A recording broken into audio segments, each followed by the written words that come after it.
అందరికీ నమస్కారం. ఈ వీడియోలో క్షేత్ర మహిమలు క్షేత్ర దర్శనం అనే కార్యక్రమంలో నెల్లూరు జిల్లాలోని మొగలిచెర్ల దత్తాత్రేయ క్షేత్రాన్ని గురించిన కొన్ని వివరాలను మనం ఇప్పుడు తెలుసుకుంటున్నాం. ప్రేక్షకులకందరికీ నమస్కారం. ఇప్పుడు మనం మొగలిచెర్ల దత్తాత్రేయ స్వామి వారి మందిరం ముందు ఉన్నాం. ఈరోజు మాట్లాడుకుందాం ఛానల్లో దత్తాత్రేయ స్వామి మొగలిచెర్ల ఆ స్వామిని మీకు నేను ఈ వీడియోలో ఆ గుడిలో ఉండి మీకు చూపిస్తున్నాను. చాలా పవిత్రమైనటువంటి క్షేత్రం దత్తాత్రేయ క్షేత్రం.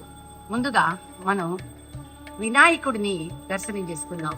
విఘ్నాలు కలగకుండా వినాయకుడు నా మందిరం ఇది. ఈ మందిరం వినాయకుడు ఇక్కడ ఉంటాడు. ఇక్కడ పూజలు పునస్కారాలు అందుకుంటాడు. విఘ్నాలను తొలగించే దేవుడు వినాయకుడు. మీకు వినాయకుడిని చూపించాను. ఈ దత్తాత్రేయ క్షేత్రంలోని వినాయకుడు. మొగలిచెర్ల దత్తాత్రేయ క్షేత్రంలో ఉన్న మరొక స్వామి ఆంజనేయ స్వామి, చాలా మహిమగల స్వామి. వీరిని కూడా మనం ఇప్పుడు దర్శనం చేసుకుంటున్నాం.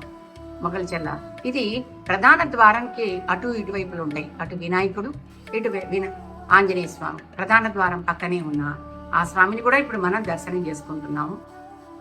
ఇక మనం గర్భాలయంలోకి ప్రధాన ద్వారం ఇది. దీనిలోకి ప్రవేశిస్తున్నాం. ఇది మొగలిచెర్ల దత్తాత్రేయ క్షేత్రంలో ప్రధాన ద్వారం. ఈ ద్వారం గుండా లోపలికి ప్రవేశిస్తారు భక్తులందరూ. ఇక్కడ స్వామివారు కొన్ని ఏళ్ల నుంచి తపస్సు చేశారు. ఇక లోపలికి మనం ప్రవేశిస్తాం అన్నమాట. ఈ విధంగా లోపలికి ప్రవేశం జరుగుతుంది. ఈ దత్తాత్రేయ మందిరం.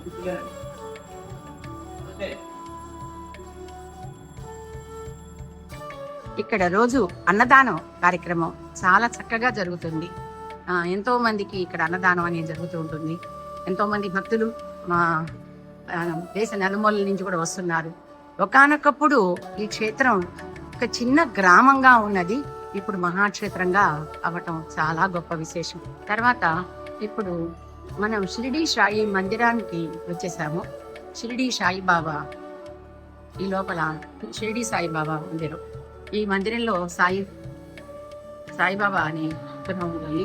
ఇక్కడి నుంచి వారి పాదుకలు ఇలా ఉంటాయి దత్తక్షేత్రంలోని. ఇది పేరు దత్తక్షేత్రంగా ప్రసిద్ధి చెందింది. త్రిమూర్తి దత్తాత్రేయుని మందిరం. ఇక్కడ దత్తాత్రేయుడు గారు కూడా ఉన్నారు. ఇక్కడ మొగలిచెర్ల అవధూత శ్రీ దత్తాత్రేయ స్వామి వారి ఆలయ వ్యవస్థాపక ధర్మకర్త శ్రీ పవని నాగేంద్ర ప్రసాద్ గారు మనకు ఆలయ విశేషాలను, స్వామివారిని గురించిన కొన్ని ముఖ్య విషయాలను తెలియజేస్తారు. మాట్లాడుకుందాం యూట్యూబ్ ఛానల్ ప్రేక్షకులందరికీ నమస్కారం. నా పేరు పవని నాగేంద్ర ప్రసాద్. మొగలిచెర్ల అవధూత శ్రీ దత్తాత్రేయ స్వామి మందిరం యొక్క వ్యవస్థాపకర్తగా వ్యవహరిస్తున్నాం. ఈరోజు మనం నెల్లూరు జిల్లాలో గల మారుమూల పల్లెటూరు మొగలిచెర్ల గ్రామంలో సిద్ధి పొందిన అవధూత శ్రీ దత్తాత్రేయ స్వామి వారి మందిరం వద్ద ఆ సిద్ధి పొందిన అవధూత శ్రీ దత్తాత్రేయ స్వామి వారి గురించి కొన్ని విషయాలు మీతో తెలియజేయాలని చెప్పి అనుకుంటున్నాను. శ్రీ దత్తాత్రేయ స్వామి వారిగా మీరు పొందిన శ్రీ వేణుగోపాల స్వామి వారు 1970వ సంవత్సరంలో మా తల్లిదండ్రులైన పవని శ్రీధర్రావు నిర్మల ప్రభావం గారు ఇక్కడికి సమీపంలో ఉన్న లక్ష్మీనరసింహ క్షేత్రం మాలకొండ వద్ద పరిచయం అయ్యారు. అతి చిన్న వయసులో ఉన్న ఆ వ్యక్తి ఒక యోగి కుమారుగా ఉన్న అతన్ని చూసిన తర్వాత మా తల్లిదండ్రులకు ఒక రకమైన భక్తిభావం కలిగి ఆయన్ను ఒక అవధూతగా విశ్వసించడం మొదలుపెట్టారు. స్వామివారి కూడా మా తల్లిదండ్రులతో ఎంతో చదువుగా ఉండేవారు. స్వామివారు మాలకొండలో తపస్సాధన చేసుకుంటూ దిగంబరిగా ఉండేవారు. ఆ క్రమంలో కొన్నాళ్ళ తర్వాత స్వామివారు తన తపస్సాధనకు అనువైన ప్రదేశం, ఆశ్రమం నిర్మించుకోవాలని, అందుకు కొంత భూమి కావాలని మా తల్లిదండ్రులను అడిగారు. మా తల్లిదండ్రులు మా సొంత భూమి అయినటువంటి ముగిల్చెల్ల గ్రామానికి సమీపంగా ఉన్న ఫకీరు మాన్యాన్ని స్వామివారికి చూపించారు. స్వామివారు ఆ భూమిని చూసి, ఇది ఒకప్పటి దత్తక్షేత్రం, ఈ భూమి నాకు ఆశ్రమం నిర్మించడానికి అనువైన ప్రదేశం, ఇది నాకు ఇబ్బంది అని అడిగారు. మా నాన్నగారు స్వామివారికి 5 ఎకరాలు స్వామి దానపత్రం కింద రాసి చేశారు. ఆ తర్వాత బొగ్గవరపు మీరాశెట్టి గారు అని చెప్పి వైద్య ప్రముఖులు వచ్చి స్వామివారు కోరుకున్న గంట ఒక ఆశ్రమాన్ని నిర్మించి ఇచ్చారు. స్వామివారి ఆశ్రమం నిర్మించుకునే సమయంలోనే ప్రధాన మంటపంలో ప్రధాన గదిలో ఒక నేలమాళిగ 6 అడుగులు వెడల్పు 4 అడుగులు లోతుతో ఏర్పాటు చేసుకున్నారు. అందులో కూర్చొని ఆయన సమాధి స్థితిలో వెళ్ళిపోయి ధ్యానం చేసుకుంటూ తపస్సు చేసుకుంటూ ప్రారంభించారు. ఇలా కొన్నాళ్ళు గడిచిన తర్వాత స్వామివారు ఆ తల్లిదండ్రులను మీరాశెట్టి గారిని ఇతర తన పరిచయస్తులను పిలిచి తన తపస్థాపన పూర్తయిందని, ఇక తనను జీవ సమాధి చేయమని కోరారు. కానీ అందుకు వీరెవరు కూడా అంగీకరించలేదు. దానికి 2 కారణాలు ఉన్నాయి. స్వామివారు అతి చిన్న వయస్కులు కావడము, ఆ తర్వాత సాధన చేసుకుంటున్న ఒక యోగికుడు ఇంకొన్నాళ్ళు ఇక్కడ ఉండి ప్రజలకు ఏదైనా బోధ చేస్తే బాగుంటుందనే ఉద్దేశంతో వీళ్ళందరూ కూడా స్వామివారితో అలా జీవ సమాధి చేయడం కుదరదని, తమ వల్ల కాదని తమ చేతులతో తాము చేయగలమని చెప్పారు.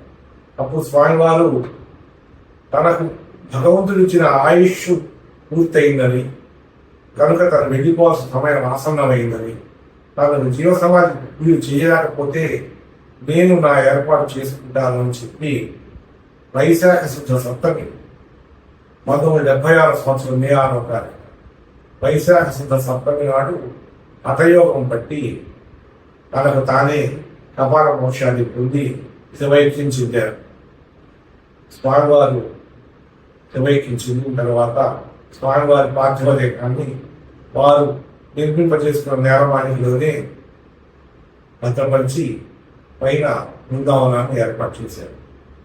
ఆనాటి నుంచి స్వామివారి బృందావనం దగ్గర అదొక క్షేత్రంగా క్రమంగా మారడం, ఎంతో మంది ప్రజలు భక్తులు స్వామివారి బృందావనాన్ని దర్శిస్తే తమకు మేలు జరుగుతుందని, తమ సమస్యలు తీరిపోతాయని విశ్వసించి ఇక్కడికి రావడం, క్రమక్రమంగా ఈ క్షేత్రం అభివృద్ధి చెందడం జరుగుతూ వచ్చింది.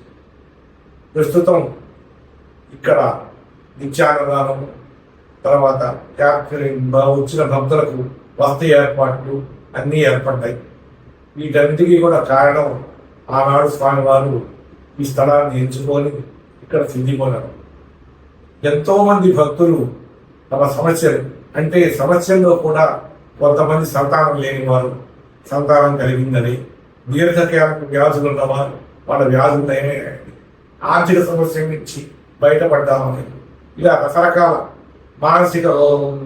మానసికంగా కూలిపోయిన వారు మరలా ఉంచుకొని తమ నిత్య జీవితంలోకి యథావిధిగా అడుగుపెట్టిన వాళ్ళు కానీ, ఇలా కొన్ని వేల మంది స్వామివారి వల్ల బాగుపడ్డ వాళ్ళు ఈ క్షేత్రాన్ని దర్శిస్తూ ఉంటారు. కనుక మొదలిచెర్ల అనేది ఒకప్పుడు కుగ్రామంగా ప్రపంచానికి తెలియకుండా ఉన్నది, కానీ నేడు దాదాపుగా ప్రపంచవ్యాప్తంగా గుర్తింపు పొందిన దత్తక్షేత్రంగా. ఇక్కడ ఇంకొక విశేషం ఏమిటంటే, స్వామివారికి ఈ స్థలాన్ని ఎంచుకున్న రోజున ఆయన మా తల్లిదండ్రులు ఒక మాట అడిగారు, ఇక్కడ దత్తుడి పాదాలు ఉండాలి, ఎక్కడ ఉన్నాయి అని. అంతవరకు మా పెద్దలకు కానీ అంతకుముందు మా పూర్వీకులకు కానీ దత్తపాదాలు ఇక్కడ ఉన్నాయన్న సంగతి వాళ్ళకు తెలియదు. పాదముద్రలు అయితే ఉన్నాయి కానీ అవి దత్తుడివేం తెలియదు. అందువల్ల వాళ్ళు స్వామి ఇక్కడ పాదముద్రలు అయితే ఉన్నాయి, అవి దత్తపాదాలని మాకు తెలియదు, మేము మామూలుగా దేవుడి పాదాల కింద లెక్క వేసుకుంటూ ఉన్నామంటే కాదు, అవి దత్తుడి పాదాలు, అందువల్లనే ఇక్కడ దత్తక్షేత్రం ఏర్పడింది.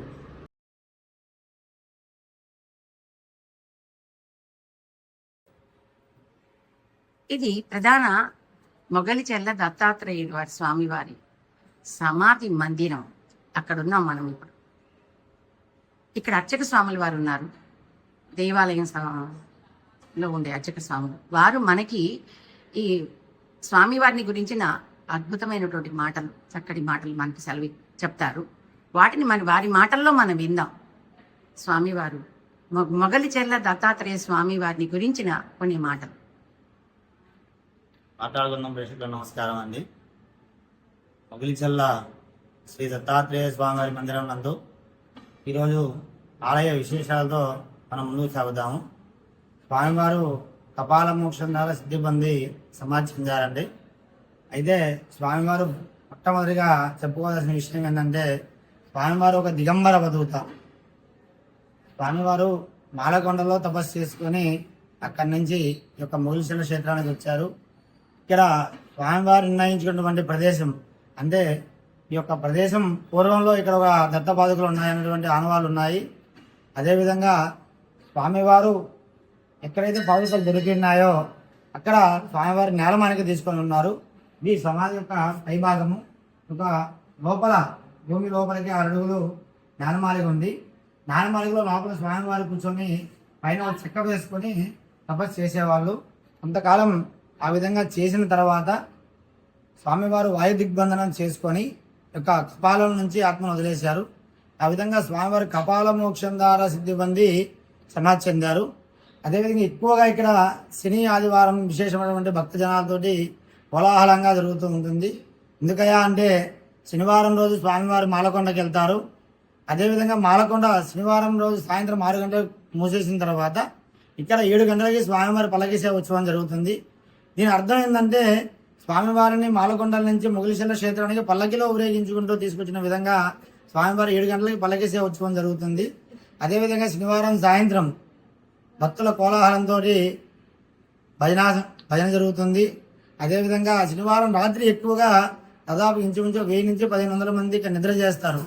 ఎందుకు నిద్ర చేస్తారా అంటే, మనం వచ్చినటువంటి సంకల్పం స్వామివారికి చెప్పుకొని ఇక్కడ నిద్ర చేస్తే స్వామివారు మన స్వప్నంలో కనపడి మనకు కోరిక లేదా సంకల్పంకి మార్గం చూపిస్తారన్నటువంటి ఒక ఆశతోటి శనివారం నైట్ ఇక్కడ ఎక్కువగా నిద్ర చేస్తున్నారు.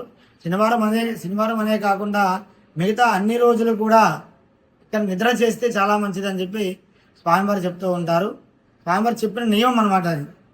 అందువల్ల ఏంటంటే శనివారం రోజు నైట్ ఇక్కడ నిద్ర చేస్తుంటారు. ఆదివారం ఉదయాన్నే స్వామివారి సమాధికి అభిషేకము, అదేవిధంగా 11 రకాలైనటువంటి భోగాహారతులు, స్వామివారి అలంకారము, స్వామివారి యొక్క మొక్కుబళ్ళు చెల్లించుకునే రోజు ఎక్కువగా ఆదివారం రోజు చెల్లించుకుంటూ ఉంటారు.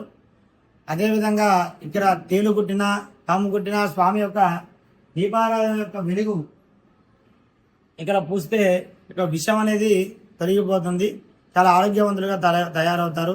అదేవిధంగా స్వామివారి వెలుగు పూసుకుంటే మన యొక్క నొప్పులు కానీ స్వామి యొక్క చర్మ వ్యాధులన్నీ కూడా నయమవుతుంటాయి.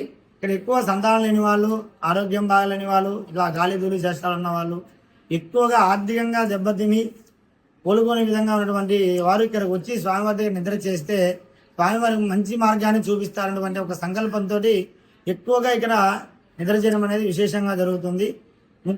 ఇంకొక ముఖ్యమైన విశేషం ఏంటంటే, స్వామివారికి 108 ప్రదర్శనాలు. ఎక్కువగా భక్తులు ఇక్కడ వచ్చిన వాళ్ళందరూ కూడా మండలం పాటు ప్రదర్శనలు చేస్తూ ఉంటారు. మండలం అంటే 41 రోజు. 41 రోజు పాటు సూర్యోదయానికి ముందే నిద్రలేసి స్వామివారికి 108 సూర్యోదయం కాకముందే 108 ప్రదర్శనాలు పూర్తి చేసి స్వామివారి యొక్క మండపంలో వరపడుతూ ఉంటారు. ఎందుకయ్యా అంటే, ఆరోగ్యం బాగలేని వాళ్ళు, సంతానం లేని వాళ్ళు ఆ విధంగా వరపడితే స్వామివారి స్వప్నంలో కనబడి మనకి పండు ఫలము ఇస్తారన్నటువంటి ఒక ఆశతోటి ఇక్కడ వరపడుతూ ఉంటారు. చాలామందికి ఇక్కడ సంతానం లేని వాళ్ళు సంతానం కలిగింది, ఆరోగ్యం బాగాలేని వాళ్ళు ఆరోగ్యం బాగైంది, ఎన్నో సమస్యలతో ఇరుక్కున్నటువంటి వాళ్ళకు కూడా ఇక్కడ ఉపశమనం అనేది జరిగింది. అందువల్ల ఇక్కడ ఏంటంటే ఎక్కువగా నిద్ర చేయడం అనేది చాలా విశేషంగా జరుగుతూ ఉంటుంది. ఇప్పటి వరకు శ్రీ పవని నాగేంద్ర ప్రసాద్ గారు ఆలయ అర్చక స్వాముల వారు చెప్పిన ఆలయ విశేషాలను మనం తెలుసుకున్నాం. ఈ వీడియోలో మొగలిచెర్ల అవధూత దత్తాత్రేయ స్వామి వారి జీవిత విశేషాలను, భక్తుల యొక్క అనుభవాలను, ఇక్కడికొచ్చిన భక్తులు వారి సమస్యలకు పరిష్కారం ఎలా లభించింది అనే విశేషాలను కోరికలు ఎలా నెరవేరుతున్నాయి అనే విషయాలను నా తదుపరి వీడియోలో 2వ వీడియోలో తప్పక తెలియజేస్తాను. ఈ వీడియోని మీరు చూసి లైక్ చేయండి, షేర్ చేయండి, సబ్స్క్రైబ్ చేసుకోండి. సర్వం దత్త కృప. సర్వే జన సుఖినో భవంతు. స్వస్తి.